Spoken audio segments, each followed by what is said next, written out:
हरियाणा चुनाव में करारी हार के बाद कांग्रेस को अपने प्रदर्शन के चलते इंडिया गुट के अपने ही सहयोगी दल समाजवादी पार्टी से झटका लगा है। समाजवादी पार्टी के अध्यक्ष अखिलेश यादव ने उत्तर प्रदेश उपचुनाव के लिए 6 उम्मीदवारों की घोषणा कर दी है, जबकि चुनाव आयोग ने अभी चुनाव की तारीखों की घोषणा तक नहीं की है। एक्स पर एक सोशल मीडिया पोस्ट में समाजवादी पार्टी ने अपने उम्मीदवारों की घोषणा की है।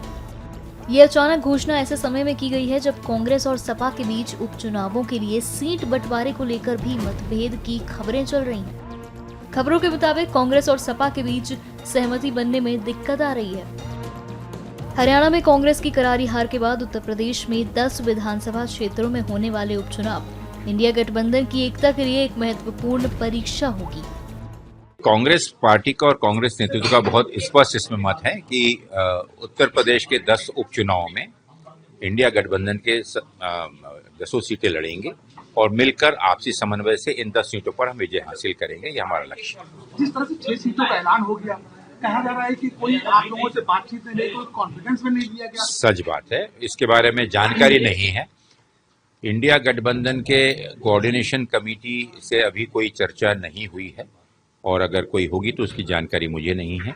लेकिन कांग्रेस उत्तर प्रदेश कांग्रेस कमेटी की ओर से इन 10 विधानसभाओं में संविधान बचाओ संकल्प सम्मेलन का आयोजन हमने किया है। आज कानपुर में ये 5वां सम्मेलन है और आने वाले दिनों में 14 से 18 तारीख के बीच में अन्य बचे हुए 5 सम्मेलन हैं। काफी अच्छा जोश कार्यकर्ताओं में है और कार्यकर्ताओं के साथ साथ जनता का भी बहुत अच्छा समर्थन प्राप्त हो रहा है। जहां तक रही बात सीटों के अनाउंसमेंट की और चुनाव लड़ने की, तो इस पे इंडिया गठबंधन की कोऑर्डिनेशन कमेटी जो भी निर्णय लेगी उसे उत्तर प्रदेश कांग्रेस कमेटी सहर्ष स्वीकार करेगी। समाजवादी पार्टी की तरफ से कहा जा रहा है कि जिस तरह से हरियाणा में हार हुई है, कहीं ना कहीं ओवर कॉन्फिडेंस में कांग्रेस पार्टी और इस बात को उपचुनाव में रिस्क नहीं ले सकती। हम उत्तर प्रदेश की बात करते हैं कि उत्तर प्रदेश में हम ओवर कॉन्फिडेंस में नहीं बल्कि फुल कॉन्फिडेंस में चल रहे हैं और उसी के चलते हुए संगठन की मजबूती और सशक्तिकरण के साथ साथ चुनाव की तैयारी का भी काम शुरू है। एक आखिरी सवाल, क्या कोई गुंजाइश अभी भी बची है 6 सीटों के ऐलान के बाद? संभावनाएं हमेशा आखिर तक रहती हैं, उसे नकारा नहीं जा सकता। जो आज 6 विधानसभा सीटों पर प्रत्याशियों की घोषणा हुई है, उसमें से 5 सीटों पर सपा के विधायक पहले से ही थे और वो उन जगहों पर विधायक सांसद हो गए हैं और एक सीट जो और है वहां लोकसभा चुनाव में समाजवादी पार्टी ने भाजपा को हराने का काम किया था। इन 6 सीटों पर समाजवादी पार्टी भाजपा को से आगे रही है और उनको हराने का काम हुआ है। 4 सीटों बाकी हैं, उसमें कांग्रेस पार्टी से गठबंधन की बातचीत हुई है और हम लोग को विश्वास है कि गठबंधन हो जाएगा। हमारा उद्देश्य है कि भारतीय जनता पार्टी को हराना है और गैर भाजपाई वोटों के बंटवारे को रोकना है। हालांकि कांग्रेस पार्टी ने जम्मू कश्मीर और हरियाणा में सपा को एक भी सीट नहीं दी। अगर हरियाणा में कांग्रेस पार्टी ने सपा और आम आदमी पार्टी से तालमेल कर लिया होता तो आज हरियाणा में इंडिया गठबंधन की सरकार होती। कांग्रेस पार्टी ने सपा को एक सीट नहीं दी और भाजपा को पूरा प्रदेश दे दिया।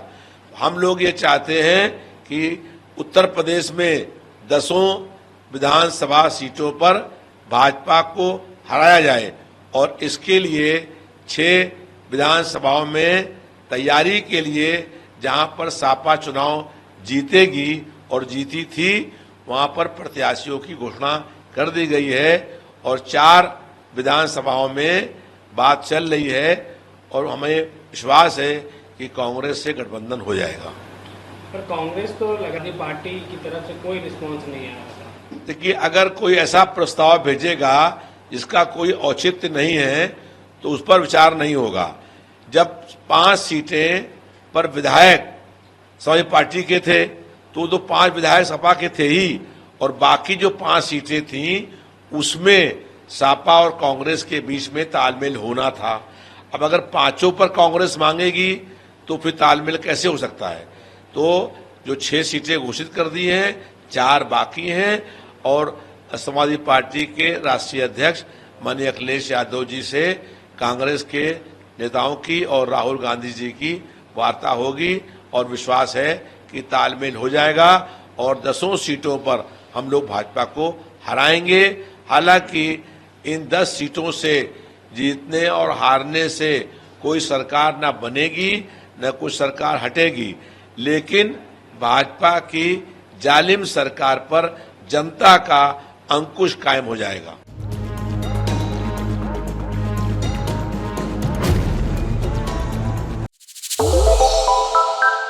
श्रेष्ठ उत्तराखंड पर खबरों से जुड़े रहने के लिए चैनल को सब्सक्राइब और लाइक करें, बेल आइकन दबाएं और देखते रहें श्रेष्ठ उत्तराखंड।